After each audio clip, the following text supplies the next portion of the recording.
Alrighty, folks, here with Patrick Flavin. I've known Patrick, gosh, since maybe my junior, senior year of high school. Played at Miami, Highwood, Illinois, Highland Park High School alum. Um, Quick summary of you. I'll go through it. You're a current Korn Ferry Tour member. Um, Hell of a career at Miami University, winning 8 times, Sweet 16 of the Western Am. You've finished top 10 on the PGA Tour. You've Monday qualified, what, five times, 6 times? 6 times, Um, yeah. so pretty studly. Why don't we kind of just talk us through what you're getting into now and what your day to day kind of looks like? I appreciate it. Thanks for having me. Yeah, Yeah, yeah, like you said, I know you. I've known you forever. yeah, We've created a nice Merit Club pipeline definitely. to Miami University and now to professional golf. So yeah, we're looking forward to having you join Brian, Charlie, and I Yeah, out here in Arizona. Hopefully after you graduate. But yeah, I mean, we have a week off on the Corn Ferry this week, which is nice. And then after that, we were just talking about how it's going to be pretty crazy. So yeah, it's been kind of a crazy professional career I've had. Kind of playing the Latin American tour, moving up to the Corn Ferry, and then COVID hit, so that turned into kind of that crazy double season. right. But I definitely got some great experience at a high level there, and then last year got to play a little bit on the PGA Tour, which was really really cool, and it kind of showed me that I have what it takes to play at that level. Obviously, I need to continue to get better, and earning a PGA Tour card is a it's my a major goal. It's a really big deal. So, but to be able to have some experience on the PGA Tour definitely makes it feel a little bit more tangible, like I can attain it. And also having buddies like Nick Hardy on tour, Right. and now he's a PGA Tour winner. So yeah, I feel very grateful to be playing on the Corn Ferry. I mean, the Corn Ferry Tour is awesome. They treat us fantastic, and um, I mean, it's a lot of great competition. And the best way to get better is playing against good players every week. So I'm looking forward to getting back rolling. Right. So I was looking yesterday. 57th on the money list currently, I believe. You came in with not full status through. You got 8 starts through final stage, Yeah. um, which was big. So not coming in with full status. What was? I guess the goal was just to lock up the card after the reshuffle. Would that be correct? Yeah, exactly. Yeah, so through where I finished on the FedEx Cup last year, I had the first four guaranteed. So then I went to Q school and finished 23rd, I think. So I got the first eight. So that was huge. Okay. I mean, just having some extra starts for sure is a big deal. I mean, you need to play well to make the cut on the Corn Ferry Tour. And once you make the cut, you can earn some points and obviously reshuffle it. So yeah, that was definitely the first goal was to earn enough points to kind of reshuffle and play the whole year, um, which I did. I did well like the first couple weeks. I was that was huge to get that like under my belt, and yeah. So I know now that I'll be playing the whole year and kind of shift the focus towards trying to earn tour card. Right. So Um, uh, so, so the season, how would you kind of sum it up so far? it's been solid. I think Yeah. I've played really nicely. The last 2 weeks I missed a cut. Last week on the number, I thought I made it, and then Yeah. I was like, when I finished, I was like T 40, 46 or 47.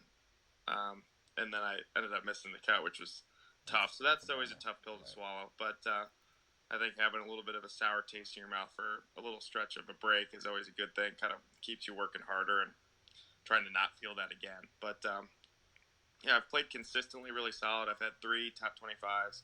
And I think just the next thing is just going to be uh, kind of getting myself near the top of the leaderboard early in the week. I've made, I think, 4 or 5 cuts on the number, and Mm. I've turned those, had good weekends and turned those into top 25 finishes. But Right.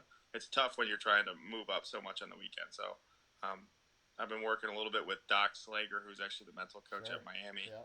just kind of just having a little bit more mindfulness and figuring out where I'm Mm. at mentally. So I think I draw back on those Monday qualifiers, which is obviously super high pressure, and I did well in those. So trying to get that sort of intensity early in the tournaments is kind of my goal now moving forward. Right. Okay. Cool. Good insight. Let's just start from the beginning. How did you kind of get into the game, and what did that look like? Yeah, I was always playing baseball. Grew up playing baseball and Okay. soccer, and then my dad, my older brother, and I started playing golf at Lake Bluff. Golf Sure. Club, Yep. which I'm sure you know well, Uh-huh. right down the road from you. But Yep. and I just loved it. I just loved the how it was individual. I grew up playing team sports, and um, so just like that, the part that I mean, you shoot a score and you can deal with that. There's no subjectivity to it at all. I just loved Right. it. I loved the competition, and I loved being in control of the result entirely. And I grew up with two brothers, and we were obviously super competitive. So, like, just going out there and playing with them and my dad was just a blast. And then I was fortunate to get the junior membership at the Merit Club, which I think really changed my life. I mean, Mm. playing with Nick Hardy, Brian Orr, and Charlie Nikitas, and then you joined us.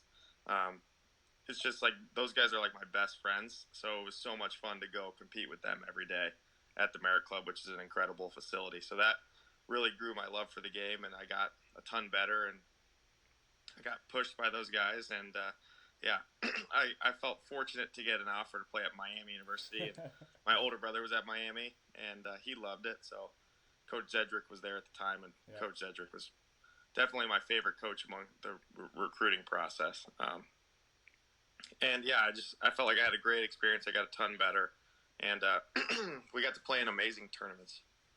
Yeah. And getting to play against great competition. We played a lot of Big Ten tournaments, played some really hard courses, and just I had really good teammates. Like the older guys on my team are still some of my best friends in the world. Um, I've looked back and like all of my teammates have caddied for me at some point. Mm. JD, Yep. before he was coaching at Miami, he caddied for me in Q school. Scott Cahill caddied for me on the PGA Tour this past year, like 5 or 6 times. Yep. And then all of my sponsors are from Miami relationships. My first ever sponsor was Ron Ubel, who I was on his scholarship while at Miami. So Miami was kind of the best thing for me. It kickstarted my professional career, and I wouldn't be where I am today without it. Yeah, so that's kind of how I ended up playing professional golf. Yeah. Cool. I'm sure a lot of schools and coaches would be kicking themselves to hear that they they missed out on you. I guess so. The Merit Club is super special. Seeing Nick Hardy win on the PGA Tour, I know. I mean, you guys are the best of buds. What did that do for you? I'm sure it validated some things, you know. Oh, for sure. But yeah, It was just so much fun to watch. Like, right. it felt like I won on the PGA Tour, and I'm sure the same for you. Like, he's such a good guy, but also a guy that I've played a ton against. Right. He actually reached out to the tournament director and asked if we could be partners this year in the event, Wow. and he said no. So then he linked up with Davis, and they won. So I guess it worked out. But yeah, I mean, I'm just so happy for him. I mean, like it goes from a job playing on the PGA Tour to a career where he's got the next 2.5 years guaranteed. He's a lifetime PGA Tour member. He's about a year away from being fully vested in the pension. Right. Yeah, so I mean, just like a guy that I've competed against now being so solid and set in stone on the PGA Tour. Obviously, I'm going to have to play really well to catch up with him, but I know I can do that. So, right. Yeah, but what a cool win for him, for Merit. He's a great ambassador for the Merit Club, for Illinois golf in general. So, yeah, hopefully all of us can go catch up to him. Yeah, definitely. Talking about your Monday qualifiers, you know, a lot of us who will be watching this, I've got my U.S. Open local in a week. People have, you know, high school tryouts where they've got, you know, 1 to 2 rounds to just kind of ball out. Is there a mindset shift that you're using in Mondays versus a normal tournament? I'd say the biggest thing is from a strategy standpoint, I always try to hit the club that's going to get me close to the hole. I mean, there's times in a normal tournament where you kind of play a little bit smarter to the middle of the greens, or a little bit less club off the tee. I think I definitely shift my mindset into being more aggressive, which, I mean, part of that is like just being comfortable with an aggressive strategy.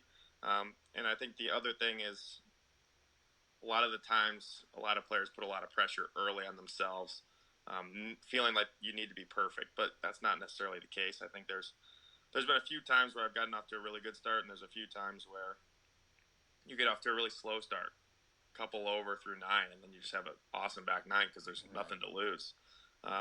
So I think not having to feel like you need to be perfect. 18 holes is it's a short sprint, but you just got to go out there and at some point you're just going to have to step up and hit a really important shot, whether it's a second shot into a par five or a really hard par three. It doesn't take anything special. You just got to get maybe one or two extra in a hard position on the course. But yeah, I think it's important also to have a slightly more aggressive strategy, and I think using that mentality, it's within reason, but using the mentality that you need to be aggressive, taking that to any tournament, I think has helped me a ton. Yeah, cool. Advice for and I'm sure you have people ask you this all the time. Advice for the junior golfer just trying to get better, trying to make the high school team, trying to play in college. Is there I mean, I think for me it was just I loved it. Like making sure that it's still fun. And for me, it was so much fun because I was playing against guys that were better than me and really good guys. I mean, like Nick, for example, always pushed me, helped me get better, and so surrounding yourself with players that are better than you, and then also just continuing to make it fun. I mean, you're going to be playing so many tournaments. You definitely put a little bit more pressure on yourself when there's like a college coach watching, but yeah. The best players will rise to the top, and you just have to have that belief in yourself and continue to enjoy the game. This is a game that you're going to be playing for a lifetime, so you just got to continue to push. And that being said, from my experience playing on the PGA Tour, like Patrick Reed is known for having an incredible short game, and I showed up at the Mexico Open after I qualified, and I go to putt, and he's over there chipping. And then I went and hit balls, and then I ate lunch, and then I went back to go hit a couple chips, and he was still chipping like 3 hours later. That was on Monday. On Tuesday, I showed up to play a practice round early, and he was chipping and hitting bunker shots. And then when I finished my practice round, he was over there chipping and hitting bunker shots. And I'm like, there's no, like, it's not just he's lucky that he's that good of a short game player. I mean, he puts that much time and effort in. I've seen the same thing with Nick. He got his tour card in Omaha. He missed the cut there. I made the cut, so I showed up Saturday to play, and he was putting. And then I finished my round, he was still putting. And then he did the same thing on Sunday. And it's just like, this guy already has his tour card. Like, you'd think that he would just kind of take the weekend off, but no, it's like that level of commitment. You need to really push yourself if you want to be the best. Right, yeah. And I think it's important, too, because I struggle with this, and I know a lot of guys on our team do.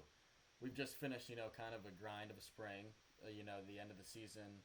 You're getting into summer. What does and right now you're in the middle of a 2-week break.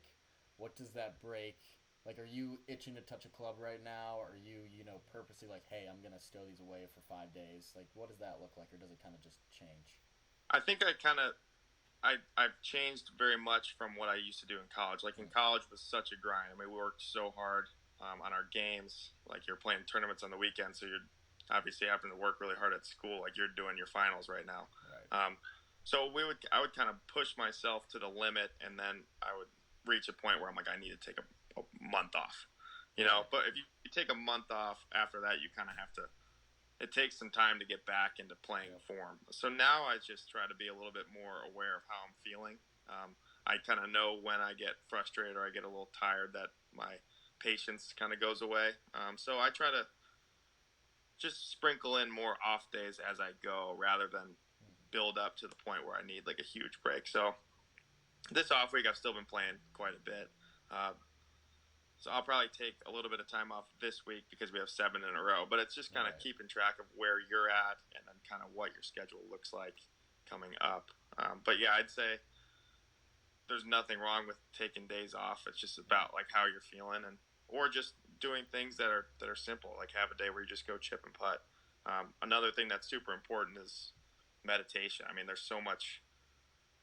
The mental game is such an important factor of playing at a high level. So like having an off day, but you work on your mental game, or you visualize yourself winning a tournament, or you're visualizing yourself hitting great shots. Like I was struggling a bit with I had a back injury, and that was a really hard thing.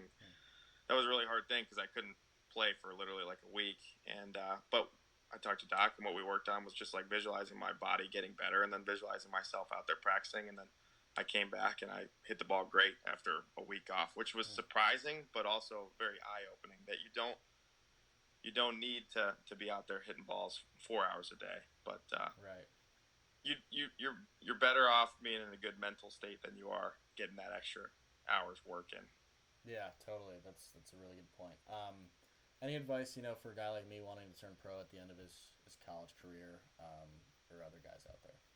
For sure, I think it's a very eye opening experience when you have to be the one that pays all the bills and Right. books all the travel, and yeah, it's when you're in college, it's a different challenge. I mean, you have to take care of school.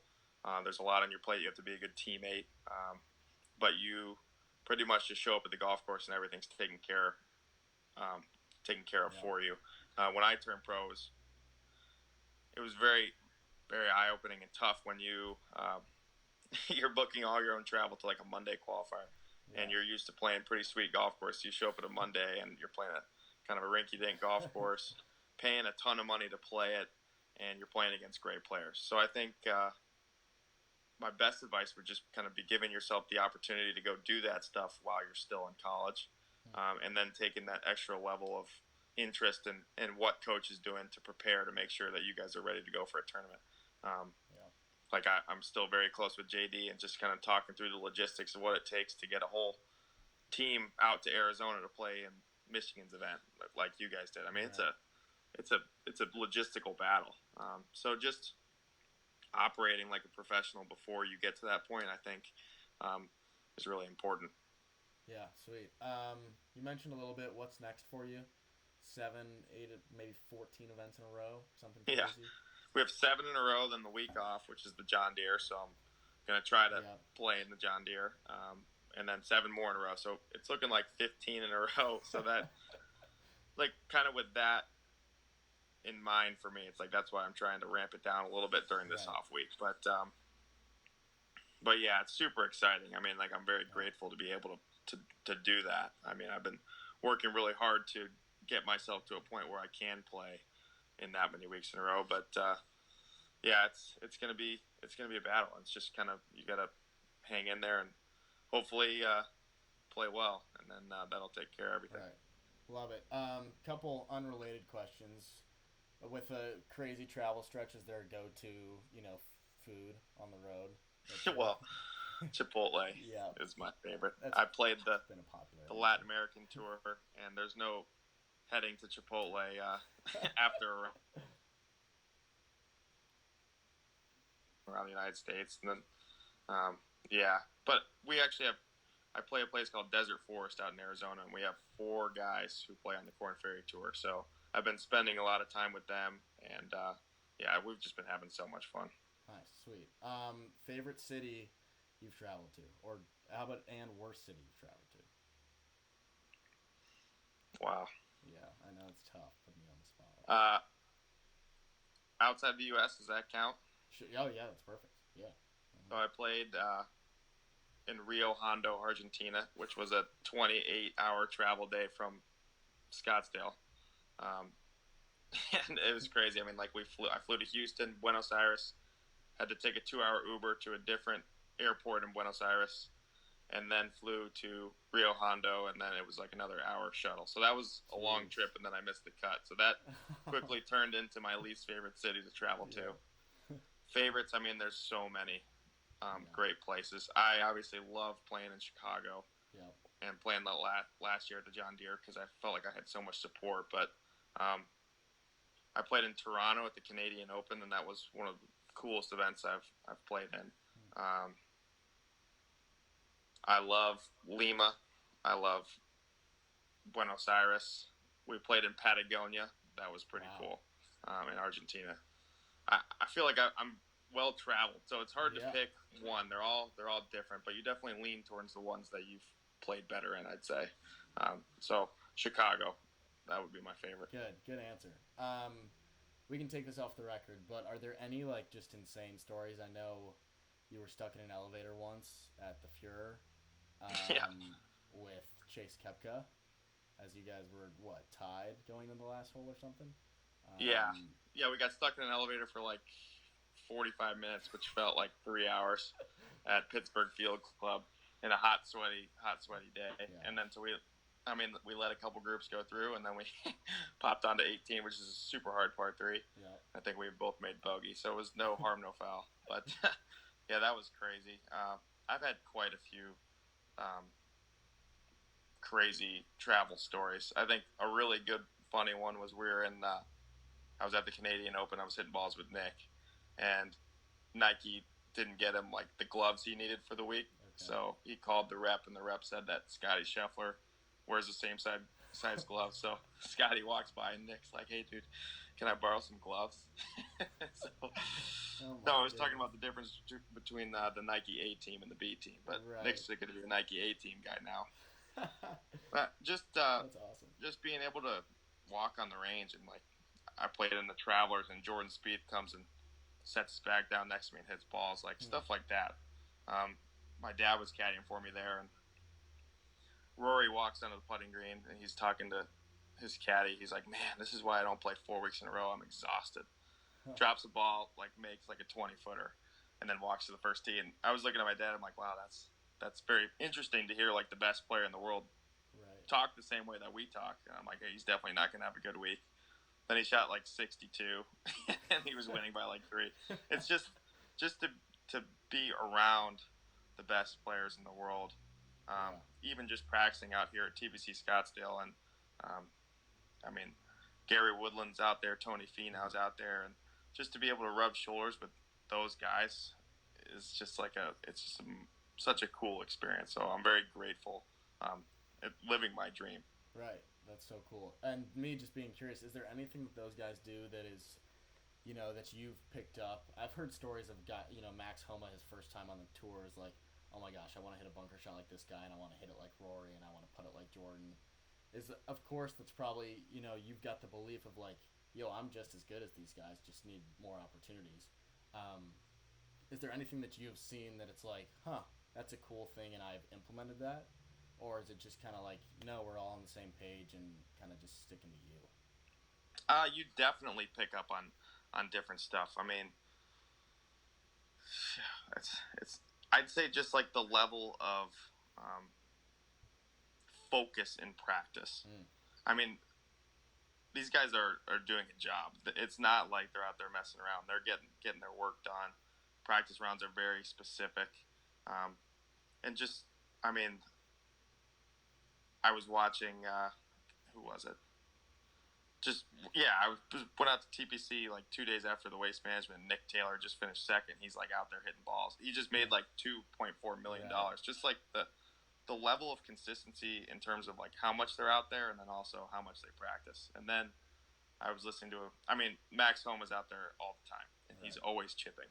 He chips 100% of the time that I see him that he's at TPC. And then I heard him on a podcast. He's like, "Yeah, I hit a 6-iron the same every time, so I just like to practice like my chipping." I'm like, that's crazy, but also it's like with a purpose. Yeah. Just you pick up, like Nick learned this drill where he does wedges from 50 to 130 yards, and you hit 10 shots. You keep track of like how far off you were with the carries. So we do that all the time now, and I know that's how DJ got way better at his wedges. He was doing that exact thing on the TrackMan. So it's just their small thing. I think I've learned so much through Nick because he's obviously rubbed shoulders and he's very open with me about like what has gotten his game to the next level. But just even being out there at the same golf course as the best players in the world, you're like, okay, I know what I'm doing is right. So I encourage everybody to move out to Arizona. I think it's a great place for professional golfers to compete with each other. Yeah. Cool. Well, gosh, I've got so many questions, but I think I'll just leave it there. I want to thank you so much for the time, and good luck with the rest of the year. Thank you, Danny. You too, bro. Appreciate it.